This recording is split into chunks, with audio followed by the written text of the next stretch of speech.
Morning, everyone. Let's go ahead and get started.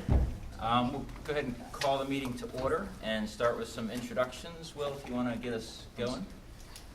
Pardon me, Will Hiller, AMRCES.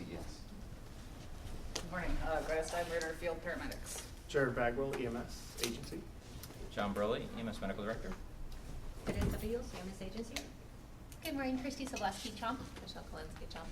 Steve Craddock, paramedic. Paul Clifton, Tiverton. Scott Hatcher, City Fire Departments. Cassie Kildare, Natividad. Steve Brooks, EMS Agency. Laura Ballin, EMS Agency. Troy Mead, EMS Agency. Roxanne Seacrest, EMS Agency. Nino DeTulio, CAL FIRE. Erica Warren, Monterey County Regional Fire. Devin Heige, Fort Lauderdale Fire. Mike Estes, over at AMR. Linda Case, EMS Valley State Prison Chief. Liz Vega, EMR. Saw you back there. Yeah, that's our hour from AMR. You can hide, but I just get a connect. Trying to hide. awesome. Well, welcome, everyone. Thanks for coming in. We'll go ahead and move on to any public comment. I got one. Sure. I got a couple things that I wanted to just bring to the committee. The possibility of maybe looking at using a TXA for long transports from the south would be something I'd like to maybe have new business here or a pilot program for that. The second thing was the lactate bringers on the authorized stock. There's no quantity. It just says number 2, so you can have 250 bags or whatever you want, but on the burn carrier it says 500 milliliters. And also maybe we can look at maybe using lactate bringers for trauma calls too, instead of just straight burn patients. Those are the 2 comments I have. Okay. Thank you. Any other comments? Okay. So we'll move on to approval of the past meeting minutes. So everyone had a chance to take a look at the minutes.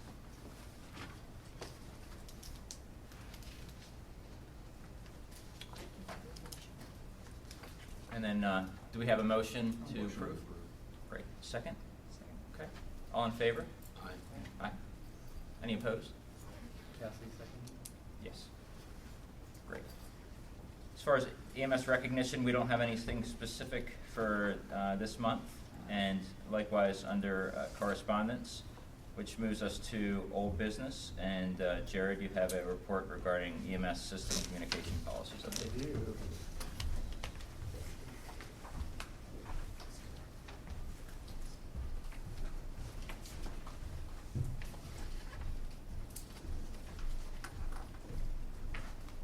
Good morning, everyone, and Happy New Year. So I'm pleased to report that, kind of summarizing where we've been, the EMS agency put together some communication policies last year. There was a Senate bill that was passed in October, which required some tweaking of those policies.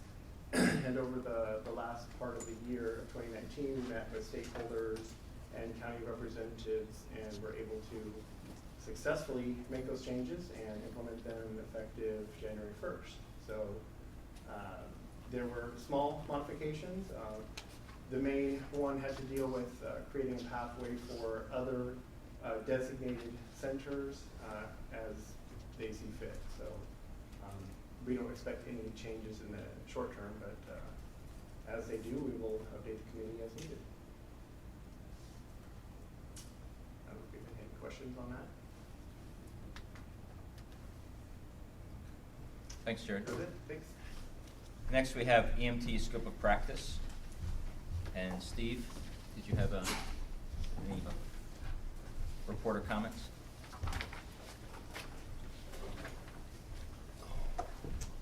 So this is very simple, very easy. Based on the discussion at the last committee meetings, there's great interest in exploring epinephrine auto-injectors. The cost seems to be reasonable. The EMS agency staff will be moving towards seeing what we can do to implement epi auto-injectors for EMT scope of practice. Also, as you saw in your staff report, the policies and protocols that were released for public comment have the public comment period is closed. We received no comments, so the policies continue in effect as they are effective January 2nd. Any questions? Thank you. Thanks, Steve. Which moves us on to new business.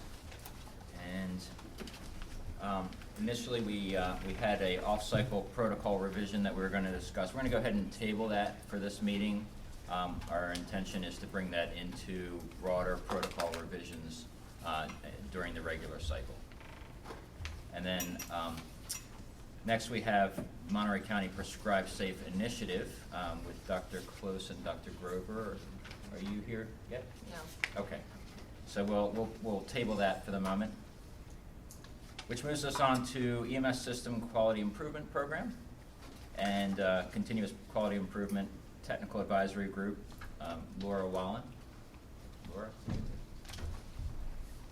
Good morning. Not a lot to report here. I have PODI forms in the packets, so that keeps you up with what the issues are that we're discussing at these, and I'm open to taking any questions from anybody on these forms. I have a question about the airway report. Yeah. That was requested back in King. How close are we to getting the whole advanced airway? I've got the data put together, and we're in the process of analyzing and validating it. We will be reporting that at CQIK.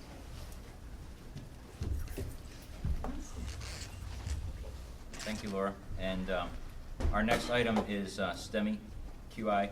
Did you want to talk about each of these? Sorry, same. Don't go anywhere, Laura. Sorry, same with STEMI and stroke. The PODI forms are in your packet, and I'm happy to take any questions. And anything for TQuick as well. Same TQuick. Okay. Great, thank you. Okay. And next we have emergency communications drill reports with Jared.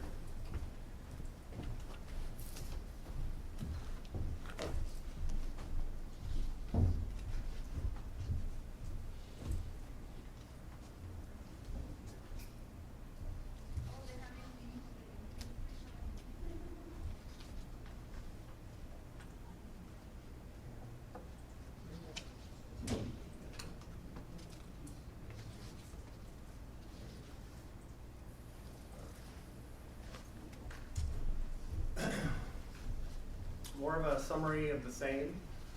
These are the monthly 800 megahertz and MCI drills that the Communication Center does through ReadyNet and through the 800 radios. It's a measurement of system readiness.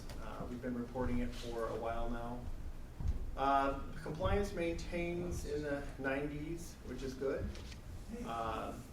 There are some various technical issues that have kind of come up over the years, but despite that, we still are maintaining at a pretty high level of compliance in the 90s. This is through December, and as you can see, the solid line there is the 95%, and we just had a couple that just missed it by a single event. In a 30-day cycle, you can really only miss it once before you're into the like 93, 94. But overall, pretty good. And then ReadyNet MCI drills are pretty much the same. And you can see over the past year, we've really kind of tightened up that compliance. It's pretty narrow and precise now, with a couple exceptions. Any comments or questions on those? Okay, great, thank you, Jared. And then that moves us on to ambulance patient offload times. Laura? So the state has started requiring that we submit APOT times for all transport providers. I did submit times to the state for June, July, August. I collected the data out of ESO and looked at it all to ensure it was correct. And did I put that in the packet? I'm sorry, I don't have a packet with me. Okay. Yes, there's the tail end. The last two attachments should be the. Okay, sorry, I have it in my iPad. Do you mind? I'm sorry. Okay, so The first one shows the number of transports by hospital, and the second one shows the APOT times. It's the 90th percentile. This is the exact data that was reported to the state. Salinas Valley and Natividad have the highest number of APOT times. Chomp is the busiest hospital, but with only one report, it's difficult. We can't draw any conclusions here. At the next meeting, we're hoping to be able to collect all of this for 2019 and report it, so we'll have a full year's worth of data to present to you. Any questions? Yes. Yeah, so one thing, has the training become really consistent that this is basically the time that the medic puts the patient onto the gurney? We talked with, you know what, we did talk with AMR about this, and the transfer of care time in this quarter was not a mandated field. When I ran the times, I spoke with AMR, and they've since made it a mandated field. So I'm hoping that this will be a lot more accurate going forward. And the definitions are aligned and universal with Yeah, they're what's defined gone by through. the state in. Well, I know they're defined, but it really was not consistent when we did our own internal review with what was being signed off. Sometimes it was a signature, you know, it was just really variable. So I just want to make sure before we start reporting these, that you guys are consistent with what this means and that we're truly doing this, because we had a patient, I mean, one of ours was a stroke patient, signed off an hour 15, but that patient was already on our CT gurney and liced. It's, and, you know, well, when I talk to By sign off. when I talk to my committees about documentation and ensuring that it's accurate, I get these times from the ESO report, and they take their times from the transfer of care time on the PCR. So it is really important that these times be really accurate. What are we considering So Mike, transfer is it care, pretty though? standardized? I mean, maybe I should be directing this to you guys. You do most of the transports. I think it's all over the place. I think it's all dependent on who's doing the PCR. Because I just don't like reporting data that maybe is not accurate. I think we need to be really clear before we report to the state that what we have is good data. So Mike, that really was directed to you, since you own most of it. You know, and it's a great point. And for the most part, I think on our side, you know, at least the education that we put out there, it is fairly consistent. But one of the challenges, and I think that it should be, you know, addressed in this committee as well, is that the information that's reported to the state also includes the other providers as well. And So I it think does. that, you know, all of us probably need to make sure that, you know, collectively, through all the different agencies that are transporting, that we're also providing, you know, we all have consistent standards amongst each other as well. I can pull up the state's, it seems like we've got some time. I can pull up what the state's definitions are. I mean, you can if you want. We're aware of the definition. Okay. What we understand, though, is that your individual field medics are not aligning to that definition when they're entering their time on a consistent basis on our internal review, and we've only done it once, I think, right? Mm-hmm. But we can go back and do that. And the only reason I know is it was an incredibly low volume month for us, and there were so many outliers in that data bank that I was like, let's look at all of them. And so I just think as we start to report these things, we need to be really consistent throughout the group and really defined. And it would be nice if each agency could maybe internally review and ask for a few cases, like from the hospital, of what we have your time as. Yeah. I know from, Ours is a transfer to the bed with a signature, That- and that field then is inputted by the medic. So if an audit's being done, you would have to have access to ESO's transfer of care time Right.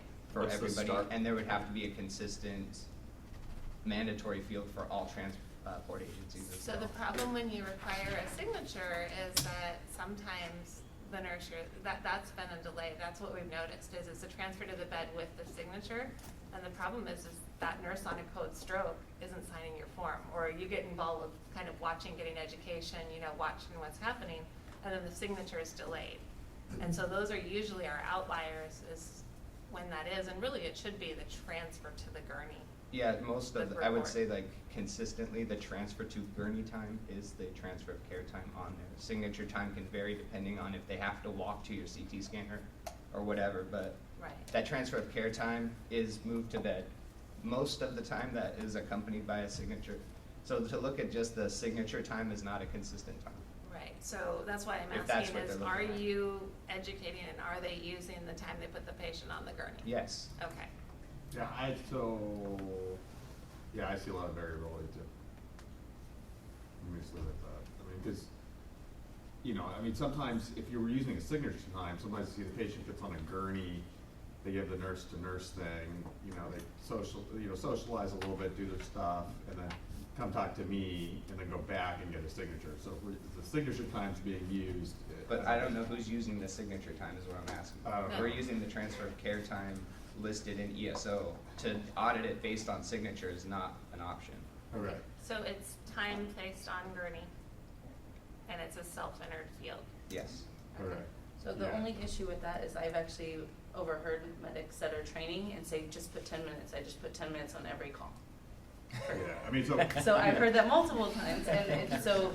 Well, I guess at that point it could be reconciled with your intake stuff as well, but I think to just use the signature time might not give you an accurate portrayal of that. So. What is the start time? Is the start time when the ambulance hits park, when the patient leaves the ambulance, or what are you using as the? When the ambulance will stop on the ambulance. Okay, so once you're When the crew indicates they're arrived, Yeah, but which is there's usually when they're kind of stopped there at the bay. Yeah, but there's a delay there too, right? I mean, I see ambulances pull up, and I'm like waiting for them because I'm trying to do a ton of stuff, and it takes 5 or 10 minutes for people to come inside, you know. No, we know that there's a difference between the time the ambulance says they got there and the time the ER says they did. Right. It's generally 2 to 3 minutes, but it can vary. Right. I mean, I think everyone agrees that this is a very important thing, and we want to track it, and we want to work with you guys in a collaborative fashion to minimize the amount of time that we're taking rigs out of service and, you know, all that stuff in terms of resource management, delaying 911 response times. You know, but I completely agree that we got to make sure that we're got good data to act on before we start doing anything crazy. Eric, you have? Yeah, I was just gonna say, I think we've identified a need to tighten a few things up. Right. The way we're addressing this issue is if the transfer of care time happens to coincide with the signature, that's great. That happens a lot. But when it doesn't, it's the transfer of care time. And then the medic self-enters the time of that event. Because as you correctly stated, there's a lot of circumstances where a nurse is bouncing back and forth between rooms. Hey, you good? Okay, I'll be back in a minute. And that's gonna throw off the APOT time. So transfer of care is our gold standard. What we do need to identify is there can be a significant delay between at destination time and door time. If you've got to get clothing out of the ambulance, if you've got to get a passenger out of the ambulance, I thought we had decided door time was the benchmark. It was door time to transfer of care time was our APOT time. I'm gonna pull up the state's definition, because I believe it's full stop, but now you've got me. Well, the only problem with that is it's a definition that we really can't alter. Mm-hmm. And I think the APOT times account for those things, certainly. And if I heard things correctly, I think there's like 2 key points here. Is I think the definition needs to be hit hard, that everybody understands what that is. Because yes, signature is a completely different thing. It's off the gurney and transfer of care, those 2 points. And if we could put that on the website, that would be helpful. And then the manual process of entering that time, I think, is something we can work on too. I don't have a solution for that, but although it's a mandatory field, it's still a manual process that you have to determine what to put in there. It's not a. And we had this you know. issue with ESO. You know, ESO is a great system, but it does have some deficiencies. When we implemented the door time several years ago, we tried to get ESO to create a separate time block for that. They couldn't do it, so we're having the same issue with APOT. It's a manual entry. I'm really glad this is being brought up, so we'll definitely have to look into it, and training, I think, is gonna be key. Yeah. We'll work on putting something on the website, and then we'll circle back maybe by the next meeting and see if we can provide some solutions for this.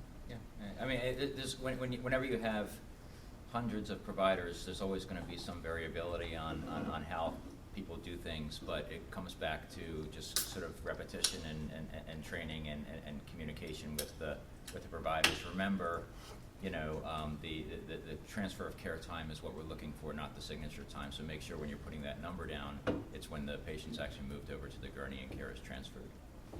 So it does come down to providers sort of being on board with that and using that as a consistent basis.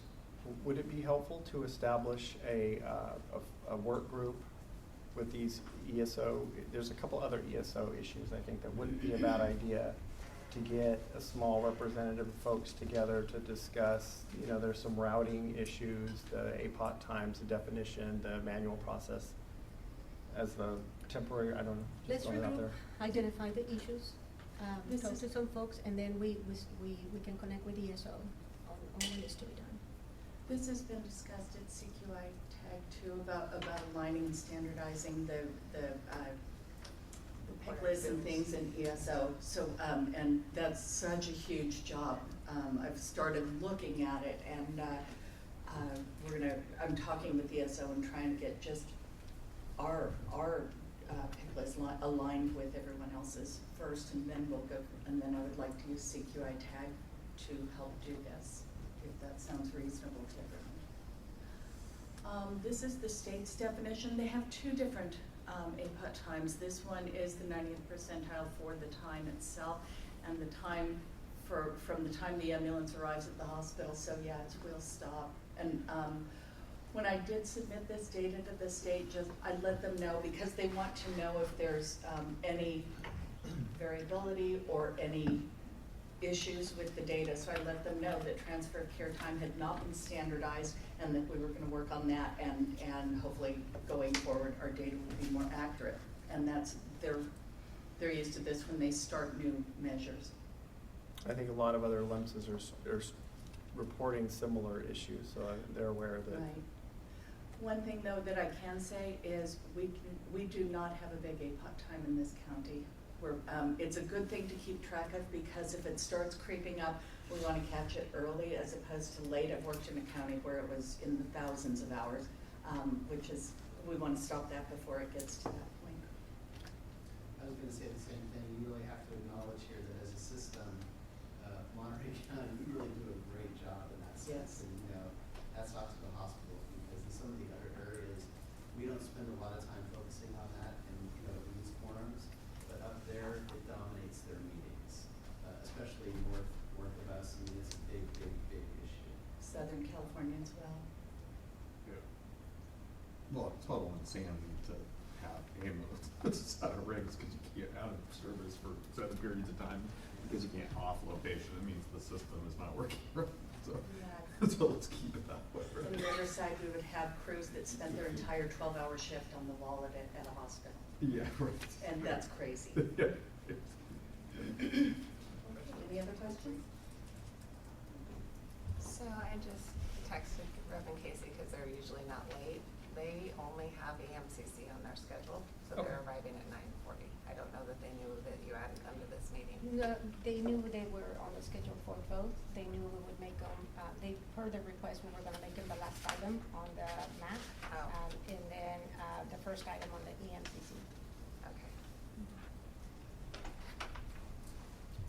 So- They won't be here till 9:40. They were trying to add them in when you called them. Let's see, where are we at now? 50 minutes. 50 minutes. So I'll just talk very slowly. Interpretive dance. Next. So it moves us on to future agenda items. I think we had, Devin spoke to that, so. Anything else for future agenda? And then announcements. Teresa, do you have any? Yes, I'm happy to introduce Troy Mead. He is our new EMS analyst. He joined us on December 6th, and this is filling the vacancy that when Fred left. We were very fortunate that at the time we had an open recruitment, so we were able to use piggyback on that recruitment to hire and minimize the time of that vacancy. Troy has approximately 27 years in EMS. He has held positions as a paramedic, EMS supervisor and operations supervisor, emergency planning analyst, and death investigator. Maybe we can use this time to hear about that. I'd rather just give him an opportunity to say a few things about himself. Sure. Richard? I'm not a big public speaker, so I'll warn you all in advance. My career started when I was 18. I became an EMT basic and paramedic at 21. I grew up in Kansas in the Midwest, and I worked for Citrus County EMS in Wichita, Kansas for several years. And then I went to Florida to go to college, and I worked for Rural Metro Orlando when they had 911 contract there.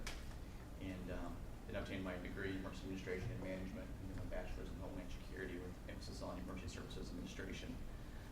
I serve on the National Disaster Medical System on the DMORT and DMAT teams as an emergency claims analyst and death investigator on TMORT. And I spent some time in Hawaii as a federal emergency management specialist for the VA health system. And here I am in California now, so I'm happy to be here. Thank you. Thanks for May I add a future agenda item for the next meeting also? I've been talking with our palliative care physician, Dr. Nadine Seamer, and she wants to better understand POLST from the pre-hospital side and see how we can, bridge the gap between pre-hospital and hospital when it comes to obtaining a more accurate and timely POLST. Is that all right? Yep. And is it okay if I invite her to the next meeting? Okay. That'd be great. We also wanted to just make an announcement for, under announcements, that we have the intention of doing some educational components through the EMS agency. We've had a couple requests for lectures, EKG training, and so forth, and so we've gotten approval to move forward with that. I'll be the primary person giving those lectures, and they'll be open to all providers in the county. We'll announce them well ahead of time. The idea is not that we're going to take over training for the county. That's not our job. But we just wanted to sort of extend ourselves and make ourselves available for educational components as needed. So that's something that we have in store for the future. So maybe this will be a good opportunity to just kind of take a break, and we'll wait for Dr. Close and Dr. Grover, and when they get here, we'll continue with their portion of the meeting. So we're going to go ahead and get started again.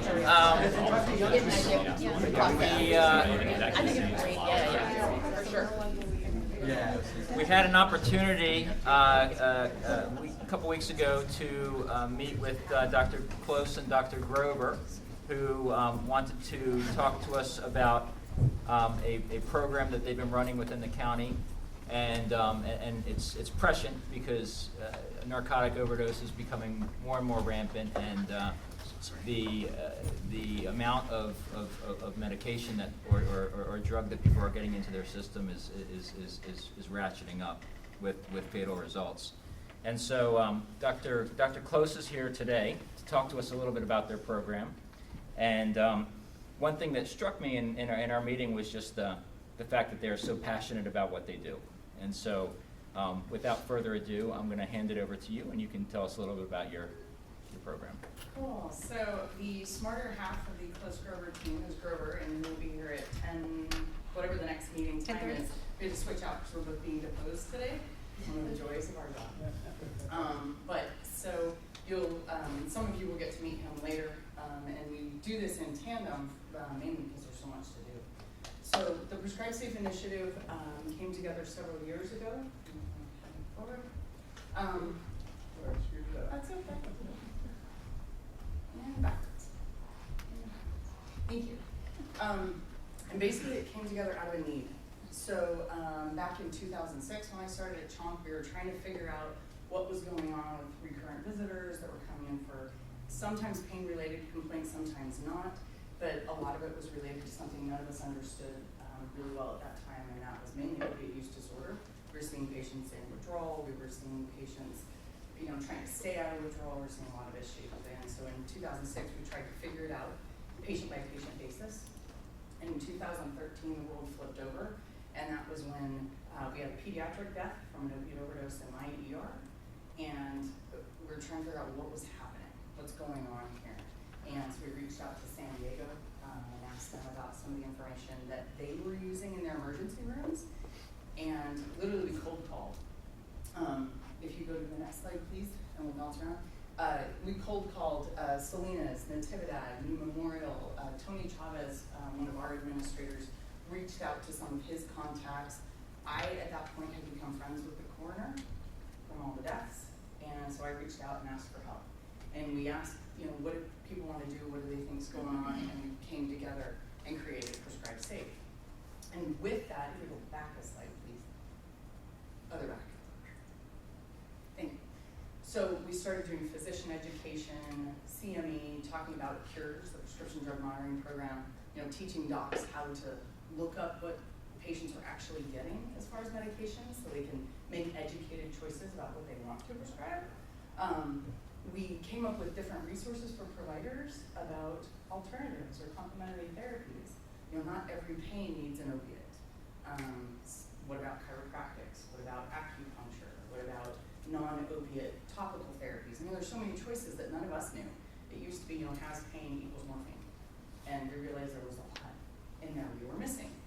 So we started working on that. We also realized we had to get drugs out of the homes when they weren't needed. So we placed a bunch of bins throughout the county for, and you guys, I know, have been a big part of it with the DEA Drug Take Back Day. So we support that. We put bins throughout the county. We've given envelopes to the hospice agencies. We want to talk about big drugs, right? So hospice agencies, now when the family member dies, they help them get the envelopes into an environmentally friendly destruction program to get them out of the houses.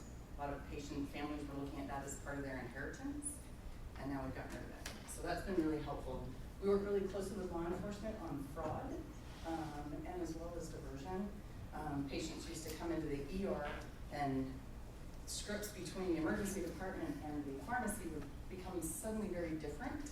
And we'd get those calls and it would be the, oh, don't fill that prescription, it's fraudulent. And then we realized, oh wait, there's a bigger problem here.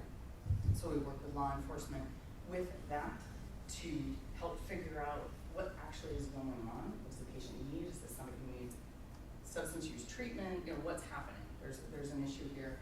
So we've been working on that. We've got naloxone for our law enforcement agencies. And then for EMS, since the new option for EMTs to administer naloxone went into effect, we've been helping make sure you guys are supplied.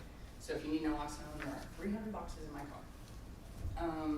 Not supposed to be with our car. Supposed to be in the garage right now. We are working as well on information sharing, because if I'm just doing something at Chomp and I'm calling over to one of the other hospitals and, hey, by the way, what's going on for you guys? That's not helpful. And then the collaboration, which is why I'm here now, and I thank you for letting me come chat with you. This is our website, and I'm a very simple girl, and every single thing I need to find on Prescribe Safe, if a patient asks me, if one of you guys ask me, it's there, because I can't find it anywhere else. So if you're looking for guidelines, family members, right? My husband's uncle has substance use disorder, and I find resources for him there. So use it for personal work, whatever you need. Okay, next slide, please. So as I said, we started out with those guys, the few, and we've grown to this.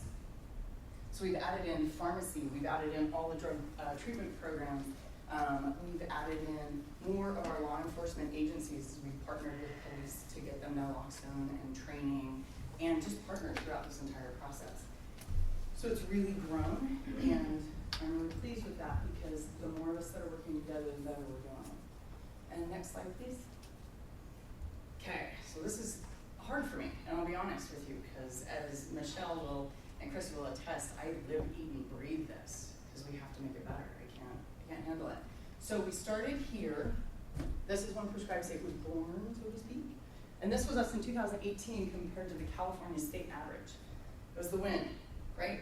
We were the second or third, depending on the data you found, lowest overdose death rate per capita in the state. Monterey County went from one of the highest to one of the lowest, and we were cheering, and everything was wonderful, and things were amazing. Next slide, please.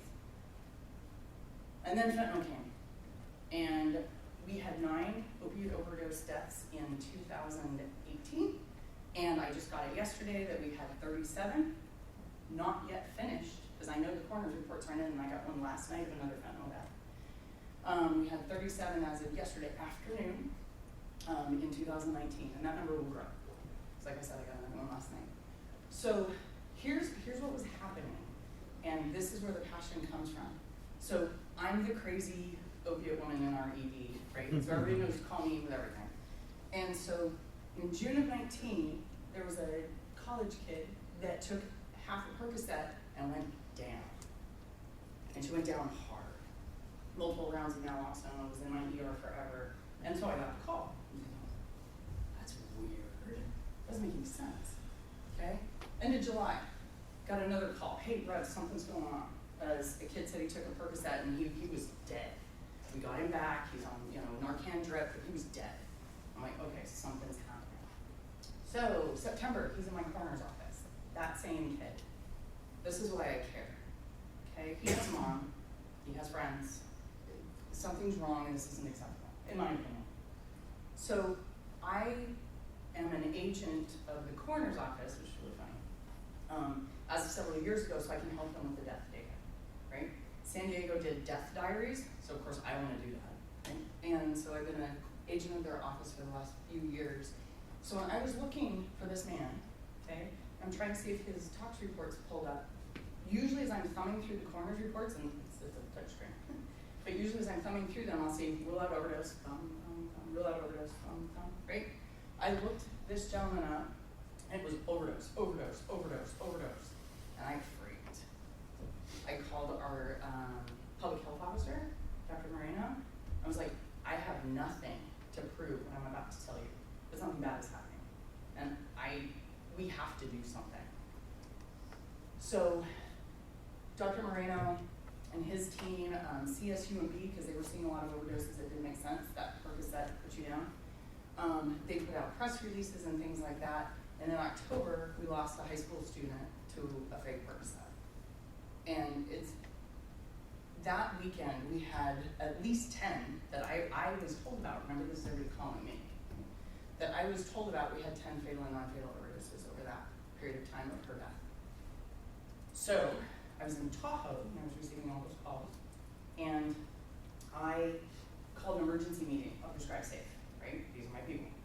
And I called an emergency meeting, we had 50 people there. And it was again, I can't tell you what's happening. I don't have the tox reports, but we're losing something big here. And we came together and we're trying, okay, so how do we collaborate? How do we figure out what we're gonna do? Next slide, please. This is what I was suspecting was happening. And then the coroner's offices and our lab, which thank goodness they'll listen to a crazy one. But we've had them start testing for fentanyl, and this is what's happening. So if this is a fatal dose of heroin, okay, for most of us, I guess, this is a fatal dose of fentanyl.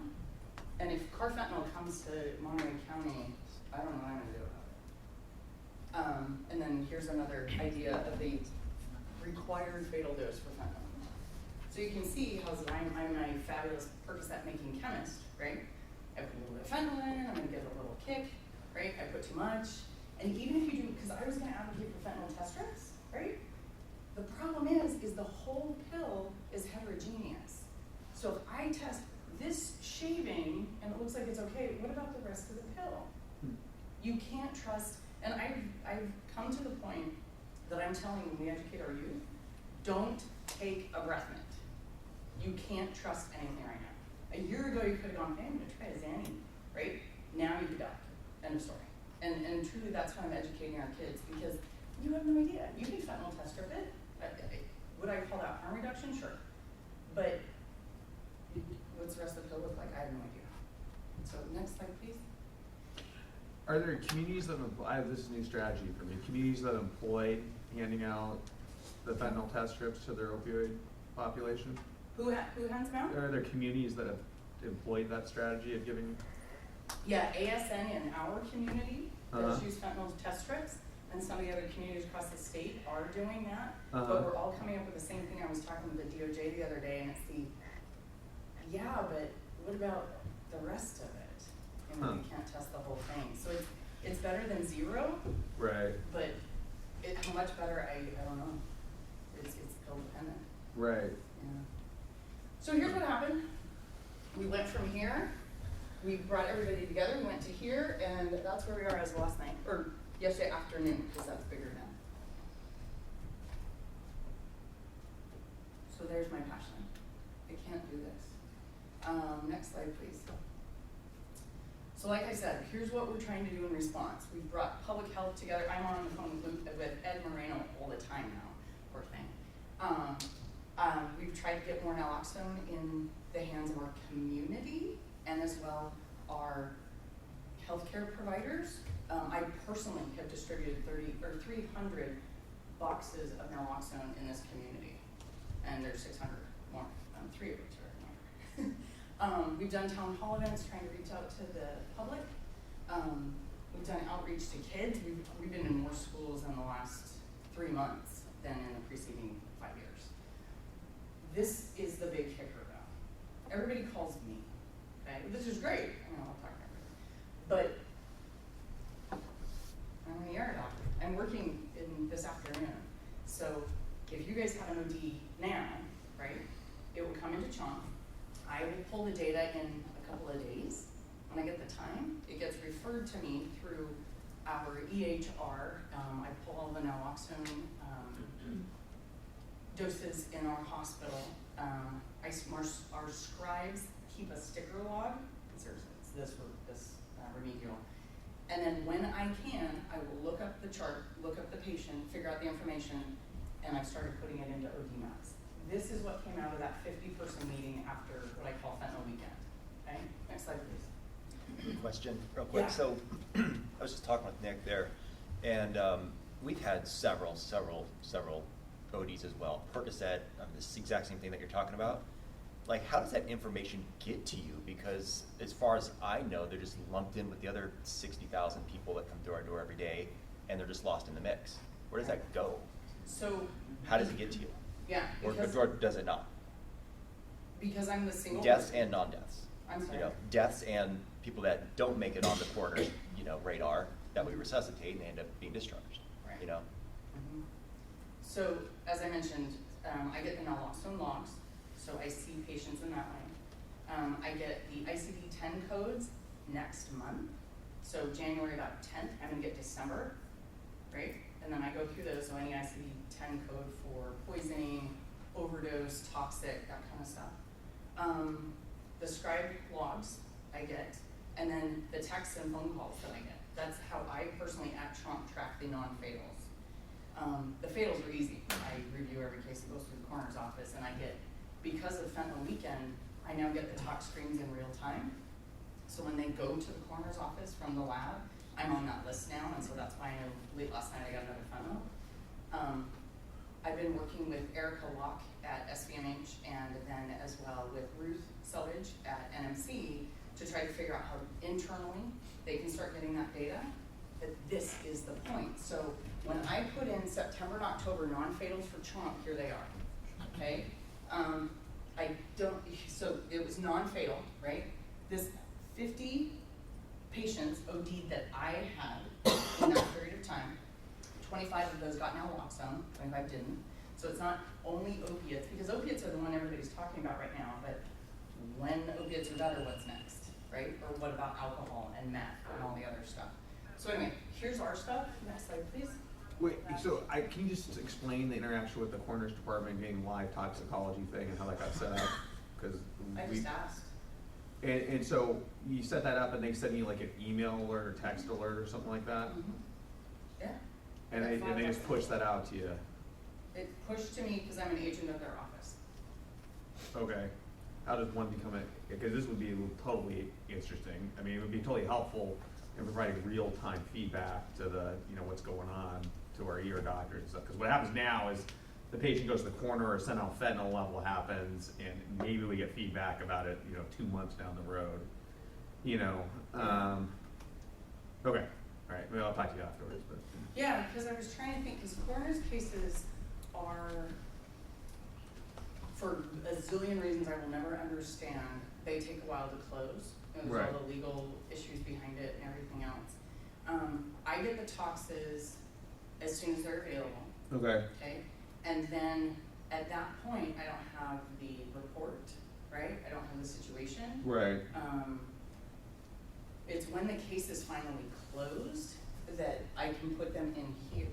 Not always closed, but when I have enough data Okay. is when I can put them in here. So what I did after we joined OD Maps is I put all all of the coroner's cases I had for 2019 in this map. And Okay. so what I need is, for that, is date and time of overdose, Okay. ish. Right. Location, Right. pretty close to ish. And then plus minus naloxone if it's available. Right.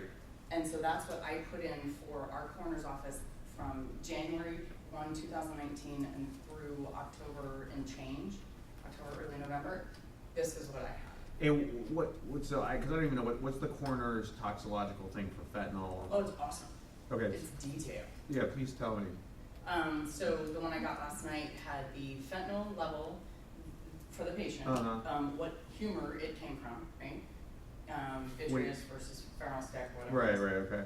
They also have the norfentanyl levels, and then below that, it has the therapeutic dose for fentanyl, or the effective dose, I'm sorry, is what they call it, and then the potentially toxic You mean levels or? levels, yeah, Right, okay. milligrams per deciliter.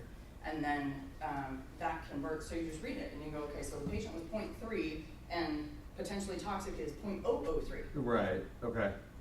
And then, and how long what's the turnaround time on that? Depends on the patient Uh-huh. and the weekend.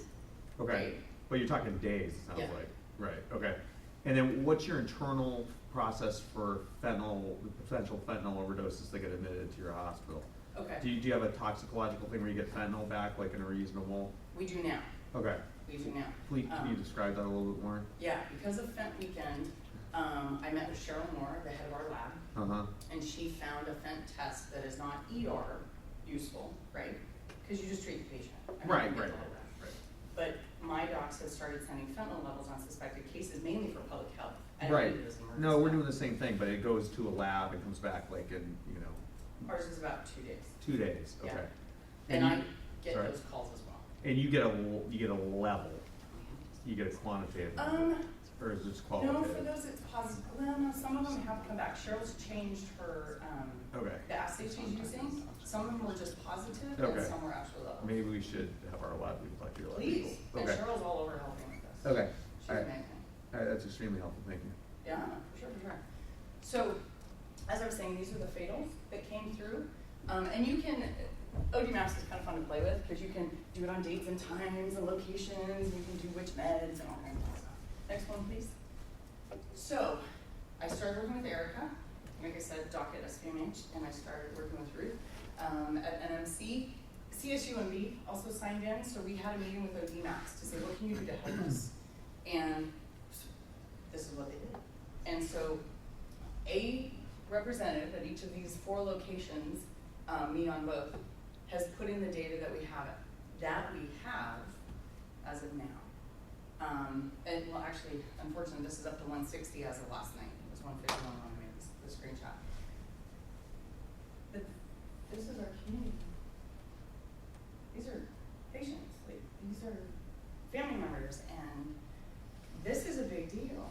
This is our little, I can tell you the streets that show up on here most because I'm present with them. This is scary stuff. Next slide, please.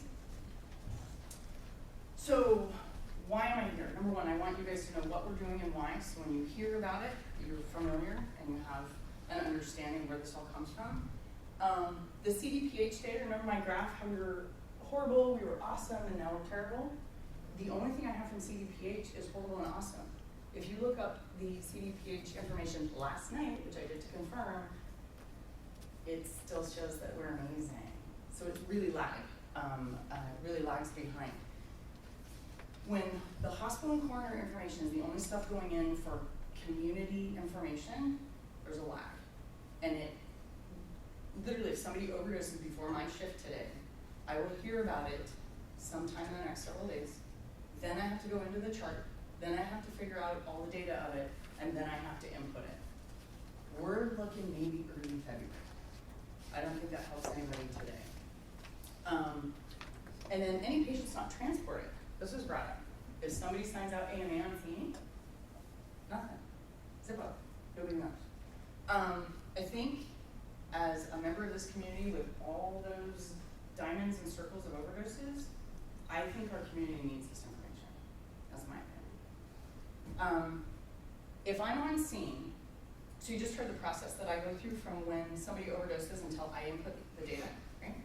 So if I'm on scene and there's an OD, I have actually on my phone, it's not an app, it's a web-based access, and it's on my phone. Oops. My location is already noted. So I'm standing on scene, right? When my partners is assessing a patient, taking care of whatever, we're suspecting. These aren't confirmed, the coroner's one, but these aren't necessarily confirmed. We're trying to be more, we're trying to get the most patients possible for data, realizing there will be some patients that ultimately the diagnosis is not overdose, but I'd rather do that than wait until we get all the final top screens and confirm, right? So I'm standing here, use my device location, okay? I put in the age, I'll put mine, 47, email, okay? And then I go down to naloxone administration. Oh, I'm gonna put that I overdosed on an opiate. Okay. And that you guys gave me naloxone, single dose. Okay. So now I put in date and time. Go this way. Perfect. Okay. And I'm not going to put that I just overdosed here, if that's okay with everybody. It reflects poorly on the EMS agency. Okay, so I did not put in that I OD'd here right now on heroin. But it's in the map now. So, or would be, were I to press that button, which I'm not going to. And that's what it takes. And so what I am hoping, and this is why I asked to meet with Teresa and Dr. O'Bearley, is to say, what are we gonna do? You see all the people that are involved in prescribed safe, we all know why, I think.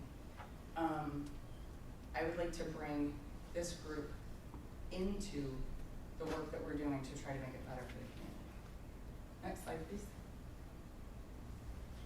Details, cost nothing, it's free, Zippo, nothing. Anybody, my substance use navigator can sign up for level 1 access. Okay, there's 2 access levels for OD Max.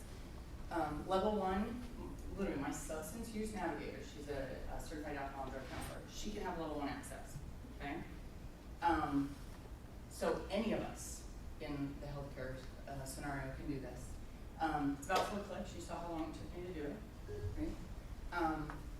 There is a capability within the software to check for duplicate data. So if you put in the 47-year-old female overdosed on heroin here, and then I'm transported to the hospital, and I go to put it in, if you come to CHOMP, it tells me no. 47-year-old female at this location on this drug, it's already in, thank you. So I have gotten those stops when I was starting to work into OD maps, and Mark Carending was helping me with it. So that's taken care of, that question has been asked, so that's taken care of. And then to look at those maps, that's the level 2 access, and so that's where, public health, law enforcement, me, the people that are tracking this. So you don't have to deal with all of that, right?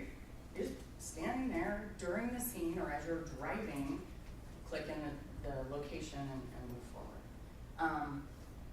And again, each of these data points is somebody in our community. So I think it's relevant to try to figure out what's happening where and what we can do about it. Next, please. This is what I was seeing on my screen. Use my device location, 47, female, heroin. Next slide, please. And they're roll screens except for 47, but you're dating your age and on your own. Non-fatal overdoses, single dose of naloxone, multiple, or I don't know. That's how a lot of the coroner stuff came out. I couldn't figure it out, and I went, I don't know. And then fatal is the same if a person dies on scene. And next slide, please. That's it. So that's what I'm hoping, is I really wanted you guys to be familiar with the crazy woman at CHOMP, if there's any questions or any feedback, or if you have this is awesome. If you have a brilliant idea on how to make this better, share, please give it to me, because we're honestly responding on the fly. 6 months ago, this lecture didn't exist, didn't have to, but now we're in a different place. So I would like to pull this team tightly into Prescribe Safe without bothering you too much, please. Because I think we have to. So there I am. Thanks for curtsy. Sorry, my personality is questionable. Michelle has known me for many, many, many years. We love your personality, right? A little scary. So questions, please. I just wanted to, because we're part of the Prescribe Safe, obviously law enforcement's very involved in it. We in City of Marina actually created a new medal for our officers because it's such a problem that if they get a save, they get a medal. And 2 weeks at our city council, we haven't sent out the press release. We're actually going to give it to 2 of our officers that both had saves. Because it doesn't fall under our life-saving medal because it's not a heroic thing. It's just carrying it, giving it, and we know that they got a save as a result of it. Because we're not medical, right? You guys get saves all the time, but that's really, so, but I'll send you the press release once we get it, because we haven't finished writing it, because we have to write some of this information into it, so. But it's so prevalent. I trained even my records people at the front desk if somebody came in, so my entire department is trained civilians, they are sworn to use it, so, and we have it everywhere, so. Yeah, the jail that ran out of naloxone, several, about a month or so ago, because it was just so much. So Rev, one thing we had talked about and you didn't mention, which surprised me, is maybe utilizing EMS to help gain access to naloxone. And for those patients who AMA, I hope that you guys will consider maybe allowing the medics to leave naloxone on scene. There are protocols for that. It's exactly something being done in other areas. And I think that will have a big impact because you saw how many of those people didn't make it into the hospital. It's not their first time. And especially for the Salinas-based area, you guys have a real strong concentration. You know where it is. And if you just started dropping off naloxone on that site, I think you guys really could help and make a big difference. 100%. And we can make sure that that is available, I believe, through Prescribe Safe. I will also buy it. It's easy. And there are protocols, I want to say it was Contra Costa, I may be wrong, but there are protocols set up for EMS dispensing on scene to family members, patients. I dispense it out of the ER more than I'm That's allowed actually, I have to say, that's my favorite thing with this program is the ability to hand the bottle of naloxone to a family member and say, look, this is how you're going to save the life when they're not there. And that's the best thing I think that's come from this program, honestly. I mean, there's a lot of great things, but that is by far being able to walk into that individual and give them the life-saving tools. Because if you tell them go to pharmacy and then they get told it's $90, it won't happen. Yeah, we hand it out in our ER and we can easily make it available to you guys too. So how do you get around, because we're, I'm not sure about Chomp and Natividad, but we're not licensed as an outpatient pharmacy, only as inpatient, so we can't. We're not either. No. There's ways around this. Okay. Lots of them. And Okay. we have the, what's a really nice way to put this? Very by the books, head pharmacist in the books. Right. Ours too. That's too. I got it past him, like end of story. If you find a pharmacist that can shoot it down, and I got it past hours. I know, it's not going to happen. Okay. If you have a less by the books, I'm trying to be very nice, a less by the books pharmacist, it's super easy. Yeah. Literally at Alameda, they have almost like a Halloween candy basket of naloxone. Like they hand it out in triage. It's become a very easy process solely because it's such a huge epidemic and public health issue. So I think, sorry if I'm encroaching on your space, but I know you kind of mentioned it offside and I knew you were going for one thing. I actually think this would be one of the biggest things we could do. Let's do it. Because as you resuscitate, you know there's non-transporters and we know that this drug is going to come back and kill them. If not in that same episode, which has happened. You give the naloxone, get called back a half hour later. Interested in looking into that, just because I feel like we've had probably as many, if not more, walk-ins with opiate overdoses than by 911 calls. I don't know why that is. I don't know if they're afraid to call 911, thinking law enforcement's going to be involved or what. But literally in waves of 3, 4, 5 within a 24-hour period. And so then the majority, I think, from what I can tell, have been walk-ins. So, if we can be able to hand that to them and, like you said, not say, here's a prescription, go tell everybody at the local pharmacy that you're, I An literally opiate open addict. the package and show them how to use it. I mean, it's idiot proof, but it's just like, this is what you do. Yeah. Yeah. And Natividad as well, we'd be interested too, because we had Monterey County Behavioral Health, which is right there, actually they got a stock supply and wanted our crisis workers to hand them out to all our mental health patients that we, see there's so many, and a lot of it is due to substance abuse. And our head pharmacist was like, no. I can get past your head pharmacist. That'd be nice. Is there a mail order pharmacy option otherwise for this? Like you order sensitive things, they show up in your mailbox. I mean, it's not gonna get there right away, but if we could do the prescription, that way people would be able to pick it up in a private way. They wouldn't have to go up to CVS and with a prescription ask for naloxone. I don't think that's as much of an issue in my experience as the cost is. Yeah? So the cost is what kept when I talked to families, that was what kept them from doing it. It's like, we just couldn't afford the cash and it wasn't covered. As a county, can we buy a bunch of it for a certain amount of money and then basically subsidize it? So it's a $20 There's prescription or something like that? and You it shows can't up in a- subsidize it, it's free from It's free. DHCS. Yeah, Truly. literally. In fact, it's in my contract with DHCS. The these amount 9 of boxes that are in our Yeah. department is huge. It's like I can't even walk in the office sometimes. I got those out, that's why there's 300 in my car and 300 in my garage. Come on. So there's plenty of it around, you just have to get the policy So is this through. But I intranasal? think this is one, and it's future agenda Intranasal? items, and that's why I was waiting for her. Allowing this to be on the rigs and handed dispensed directly at the scene to the family, because sometimes they don't come in. It's just a huge opportunity to make a difference. Can I get those protocols to you? Yes, You want- please. Yeah, because there's no reason not to, honestly. I mean, how do you overdose on naloxone? You don't. I mean, it's one of the safest. I'd give it to my 10-year-old and wouldn't think about it. You know what I mean?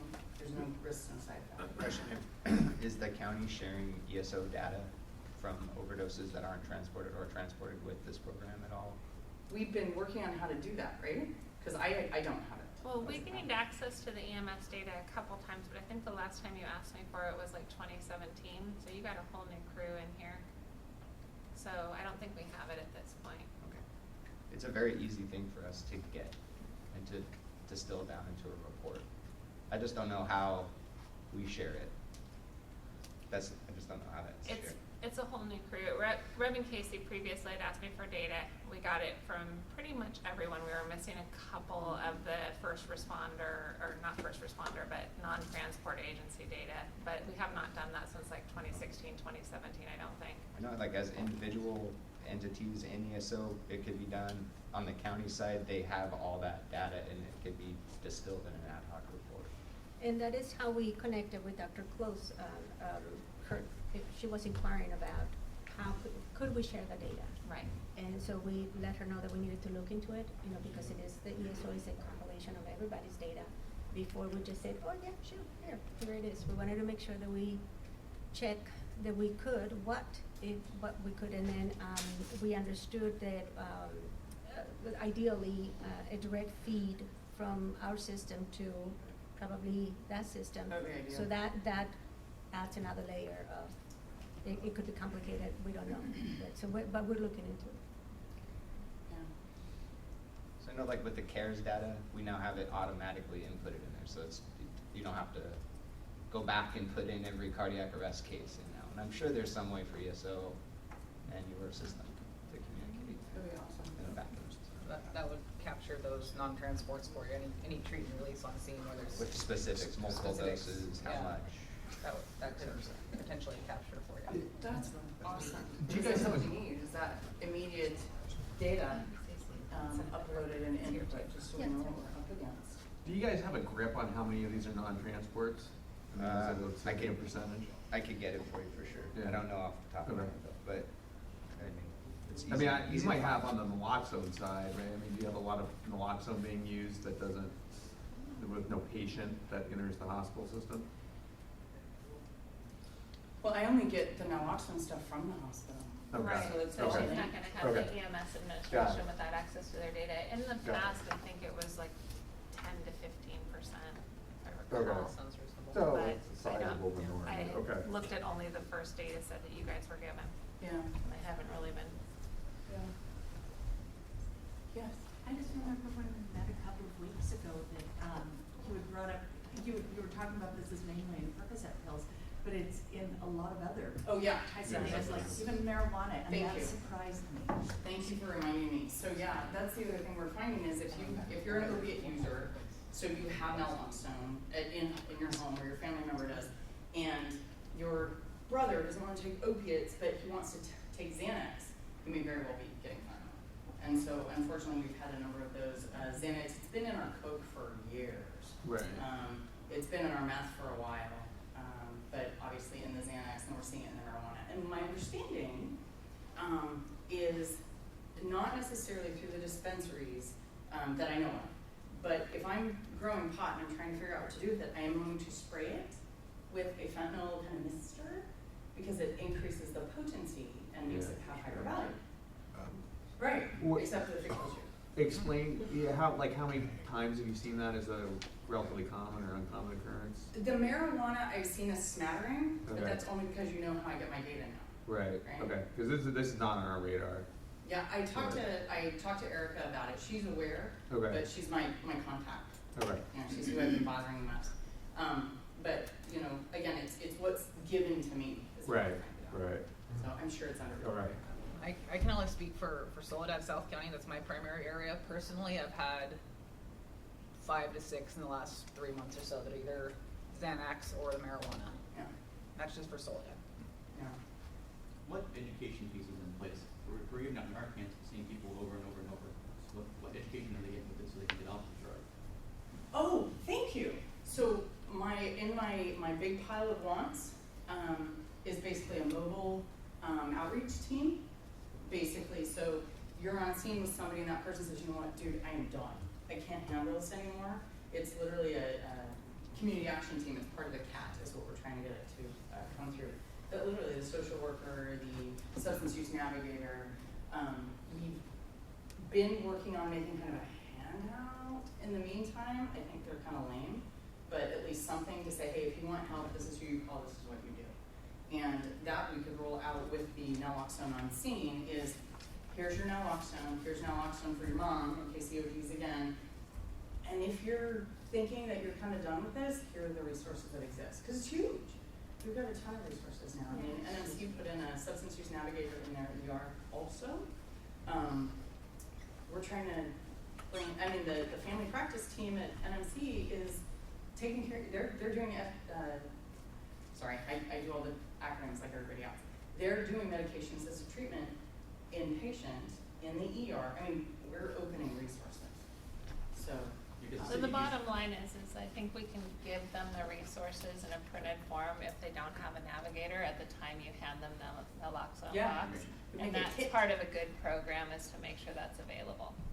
Yeah, state Houston's trying to increase their, education part because they've been tracking overdoses. They're seeing a pattern of those who know that Narcan's available now, so they're overdosing more. They know somebody can save them or help them. Mm-hmm. Yeah, I haven't seen as much of that as I was anticipating, but I know it's out there. It's the I'm going to use a little bit more just to see how far I can go. Yeah. But if they die, then we're done. So lost that kind of game. So any other questions? How can I help? I'm on it. You can tell. I'm crazy. Thank you so much for being here. It's an excellent program that you run and very inspiring, and I really appreciate your dedication to the program. I also want to recognize Roxanne, who came into our office and brought this to our attention as well, even before we met with you, and so thank you, Roxanne, for helping to facilitate this. Absolutely.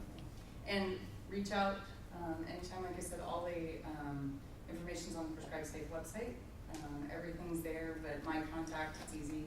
You've got it, but it's rev.close@gmail. I guess literally that easy. And just let me know if you have a lot of our program ideas have come from ideas. When we do outreach and people say, how can we do this data or whatever, that's how we figure out the next step. So thank you immensely for letting me. Thank you. Appreciate it. Okay. Get out of there. Are there any other items that we need to discuss before we adjourn? Okay, so we'll go ahead and adjourn. Our next meeting is on March 11th, and we look forward to seeing everyone then. Thank you all.